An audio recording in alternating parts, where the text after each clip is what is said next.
আমি আজকে মশার সাথে সাক্ষাৎ করছিলাম। আমি তাদেরকে জিজ্ঞাসা করলাম, তোমরা ময়লা পানিতে ডিম পাড়ো কেন? মশা বলল, কারণ ভালো পানিতে ডিম পারলে মানুষ সিদ্ধ করে খেয়ে নিতে পারে। আমি তাদেরকে জিজ্ঞাসা করলাম, মশার কোয়েলে তোমরা মরো না কেন? মশা বলল, আমরা যদি মরে যাই তাহলে কোয়েলের ফ্যাক্টরি বন্ধ হয়ে যাবে। আমি আবারও তাদেরকে প্রশ্ন করলাম, তোমরা মানুষের কানের কাছে এসে জ্ঞান জ্ঞান করো কেন? মশা বলল, কারণ মানুষের পায়ের কাছে কিংবা অন্য কোথায় জ্ঞান জ্ঞান করলে মানুষ শুনতে পায় না, তাই। আমি তাদেরকে জিজ্ঞাসা করলাম, আমি শুনেছি পুরুষ মশারা নাকি রক্ত খায় না, তাহলে ওরা কি খায়? মশা বলল, পুরুষ মশারা শুধু বউয়ের বোকা খায়। আমি বললাম, মশারা কামড়ালে মানুষের ডেঙ্গু হয় কেন? মশা বলল, মশারা কি শুধু মানুষের রক্ত নিয়েই যাবে, ওদের কিছু দিবে না। মশারা এত স্বার্থপর নয়, তাই মানুষকে ডেঙ্গু উপহার দিয়ে যায়।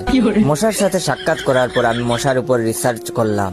মশা অনেক ধরনের হয়, যেমন পড়তে বসলে যে মশায় কামড়ায় তারা হলো অশিক্ষিত মশা, খেতে বসলে যে মশা কামড়ায় তারা হলো ক্ষুধার্ত মশা, ঘুমানোর পর যে মশা কামড়ায় তারা হলো কাপুরুষ, জেগে থাকা অবস্থায় যে মশা কামড়ায় তারা সাহসী, মশারির মধ্যে যে মশা কামড়ায় তারা হলো অতিরিক্ত শেষরা, মাঝরাতে যে মশা কামড়ায় তারা হলো সিঙ্গেল, টয়লেটে যে মশা কামড়ায় তারা হলো নির্লজ্জ, দিনের বেলা যে মশা কামড়ায় তারা একটা ছোট লোক।